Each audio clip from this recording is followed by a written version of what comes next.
Happy Friday, newsies!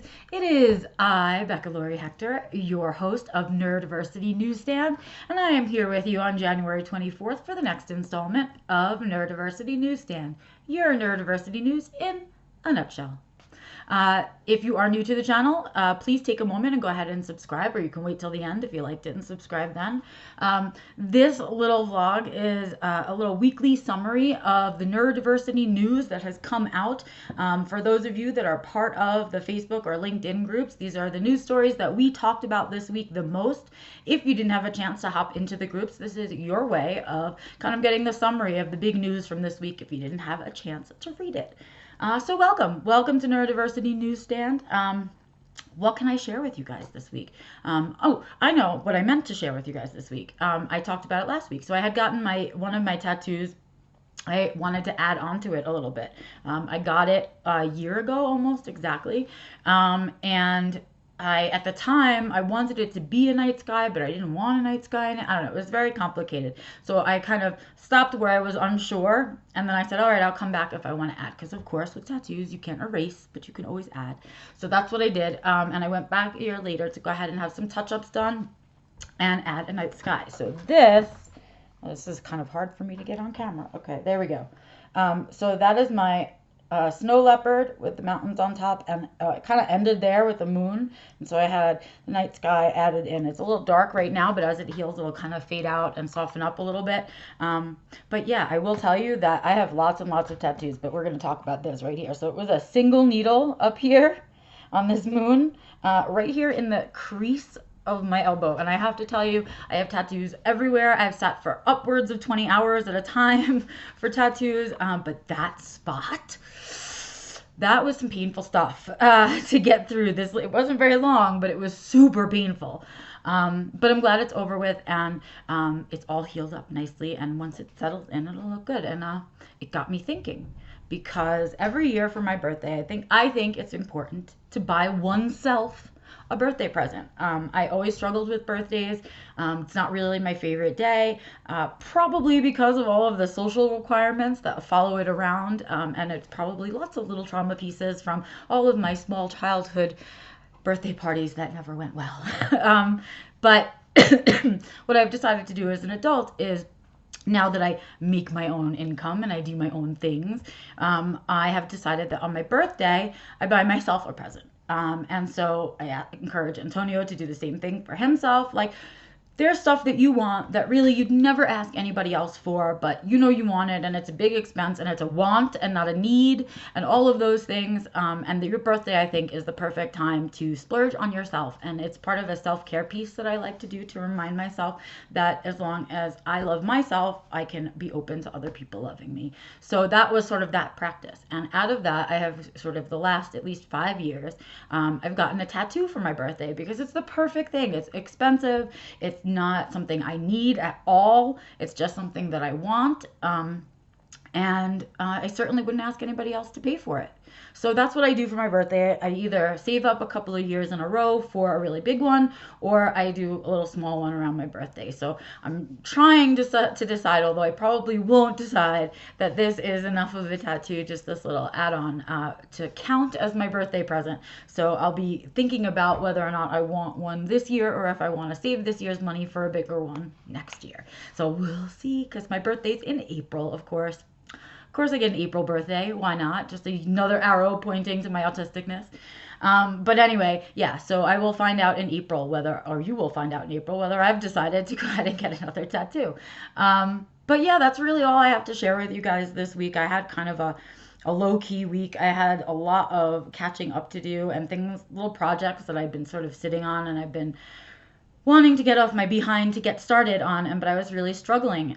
But then my little meditation book that I read at night before I go to sleep reminded me 2 days ago that if you can't take the big giant steps certain days and you're too overwhelmed by all of the bigger projects that are going on, do something tiny. Start something small so that at least you're still moving forward, albeit at a slower pace. And I thought, why did I forget that? And so in order to kind of get started on my list of things to do, I started to work on my website, which is something that I wanted to kind of readdress. it's been a couple of years since I've done anything fun to it, and it's kind of looking stagnant to me and boring, and I've grown and changed, and gosh darn it, my website should grow and change too. So I've been working on that. So if you have a moment, I'm going to be putting some finishing touches on it this afternoon. But if you want to pop by on my website at beccaloria.com, you can see some of the new things that I'm adding. Yay! Okay, enough about me, enough about all of the stuff going on in my life. Let us move to the news, and onto the news we go. This week, again, nothing spectacular, nothing super duper heavy in the news that got us talking that it should take the whole episode to talk about or anything. Nothing life-changing, nothing life-altering this week, but some good things nonetheless. And I will share them with you now. First news story, actually the first two are coming out of Spectrum News this week. I don't often pull stories from them because I don't always like the things that they put in there, but occasionally they get some good stuff out and they want to share with us some things that are important other than all the genetics stuff that's going on. So this week they did pretty well. They sent out two this week that I thought were interesting, that we all thought were interesting, that I saw shared a bunch, that I saw talked about. First one, which I thought was amazing, was called Autistic While Black: How Autism Amplifies Stereotypes. And it was by Katina Burkett.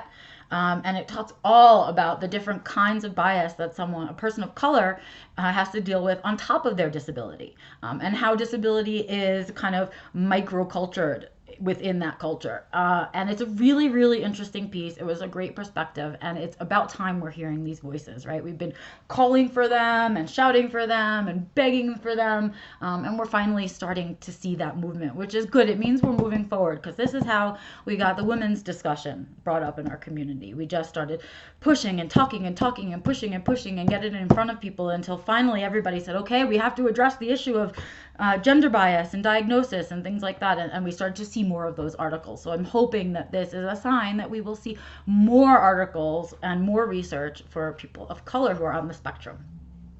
Next up, what's the connection between autism and sleep?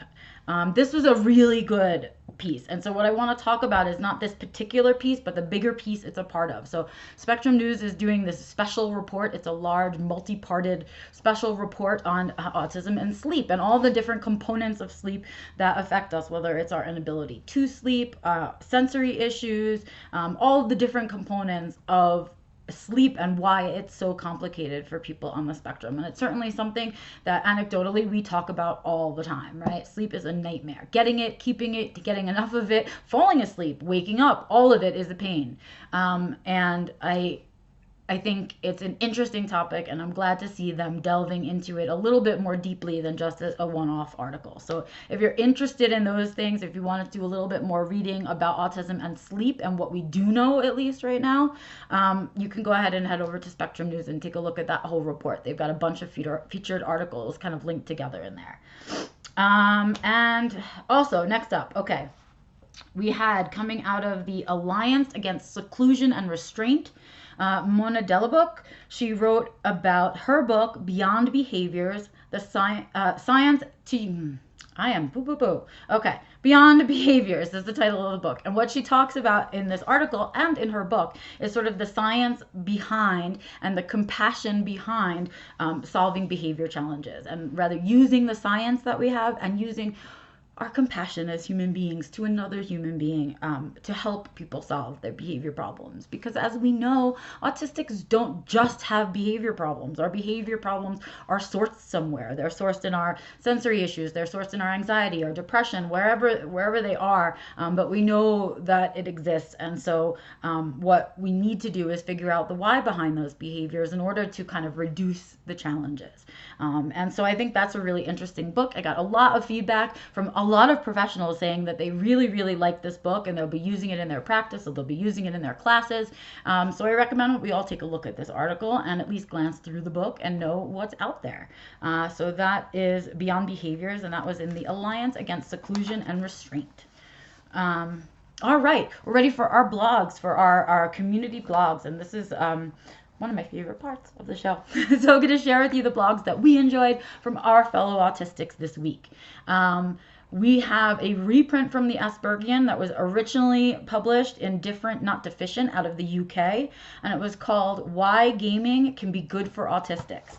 I love this article because it's like one of those questions I get asked by parents all the time. How do I get my kid to use less screen time? Get them off the screen, get them off the screen, stop playing games, stop playing games. And what I need to remind parents all the time is that autistics aren't doing things to be difficult and to break the rules, and that for many of us, our phones and our screen time and our games and all of that stuff is a way for us to cope, to recharge, to decompress, if the case may be, whatever it is. I certainly spend a good portion of my evening playing games and stuff on my phone, because it helps me to kind of move away from doing work stuff and moving into kind of my relaxation time, and it helps me to relax. And so what I loved about this article is that it talked about all the different kinds of gaming that there can be done and all the different ways that gaming helps autistics rather than being sought as a hindrance to us. And so I thought that was a really great piece, and that was in the Aspergian. Again, it was a reprint from, Different Not Deficient. Next up, shout out to Shannon Hughes this week. She is one half of Weird, Not Just Autistic. I think that's what it is. I'm sorry if I screwed that up, you guys. I'm not looking at it, and I'm trying not to confuse you guys with Chris Padilla, who is Autistic, Not Weird. And I know that you guys had this brilliant idea at separate times, and I'm sure you guys get confused with each other all the time. But I want to be clear, this is JR and Shannon. They do a podcast, and Shannon has decided she's going to venture into some writing outside of their blog, and she has written a piece for Spectrum Women magazine that I thought was fantastic.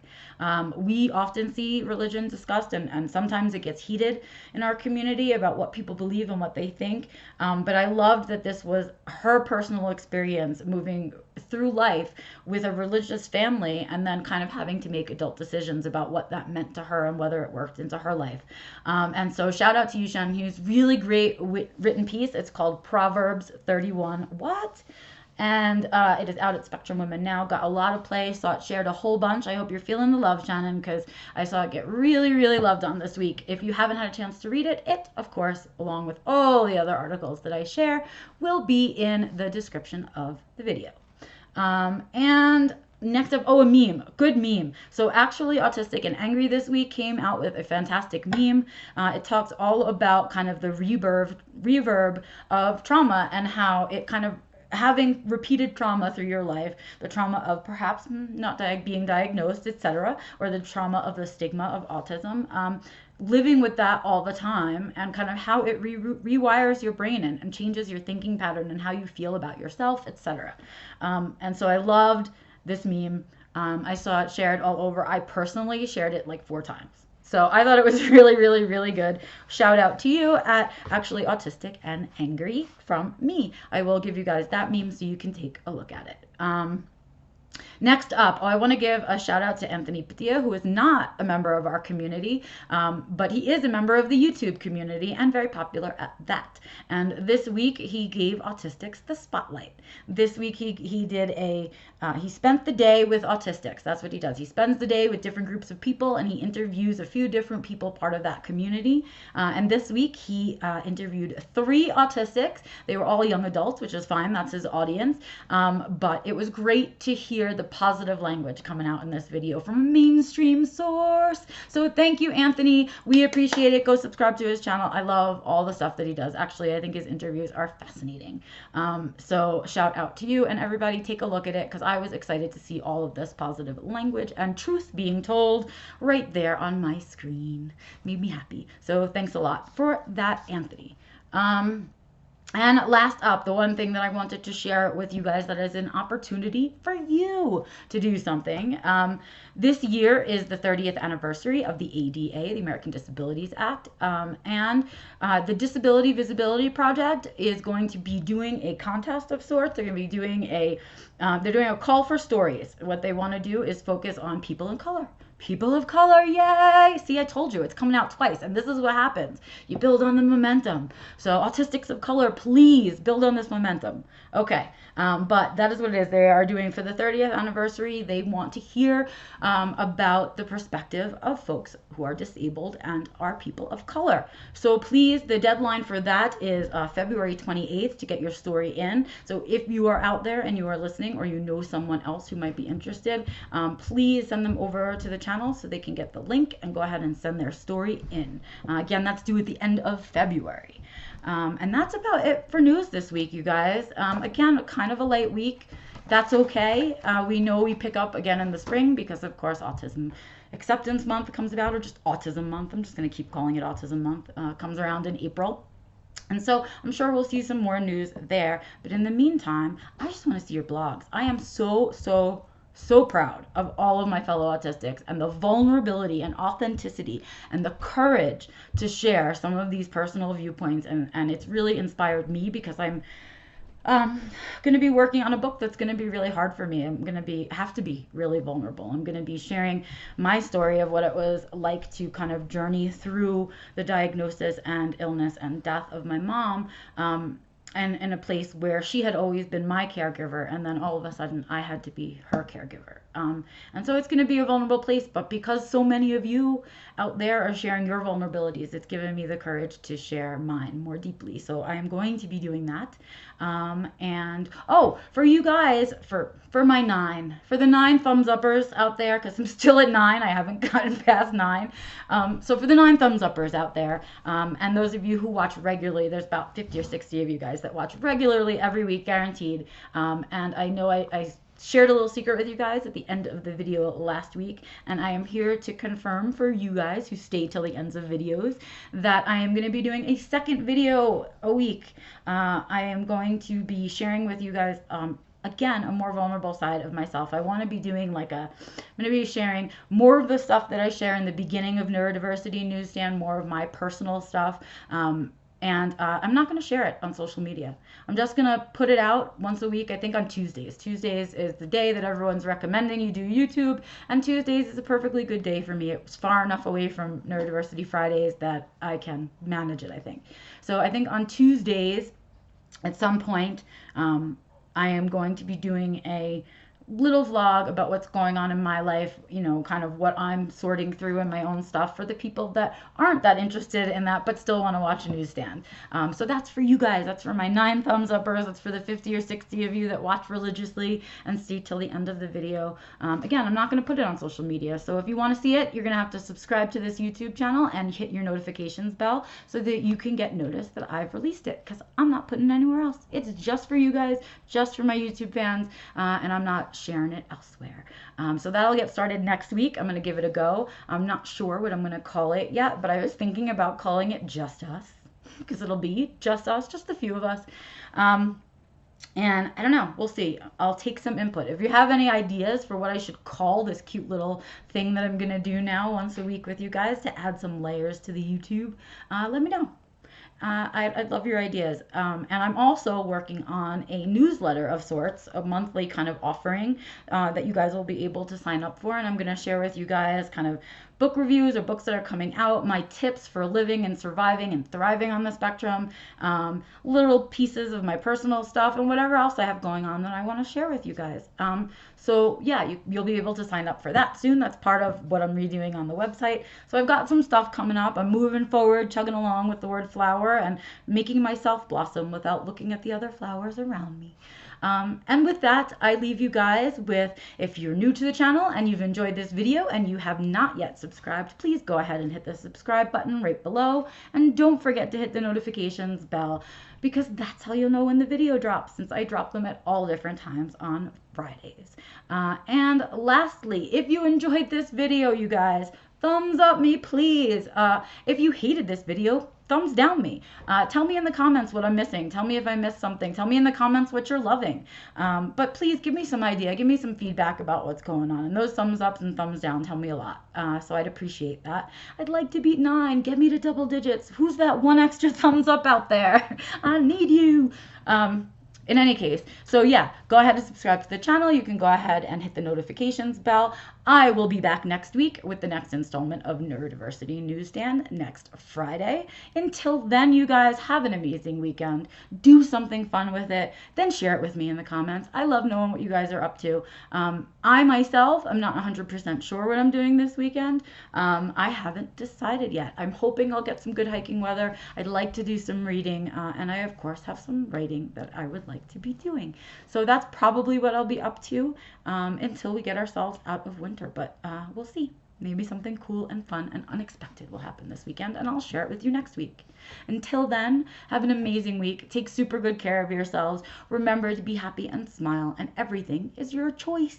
Yay! Okay, guys, have an amazing week. I will see you next Friday for the next installment of Neurodiversity Newsstand. I'm Becca Lori Hector, and I'll see you then.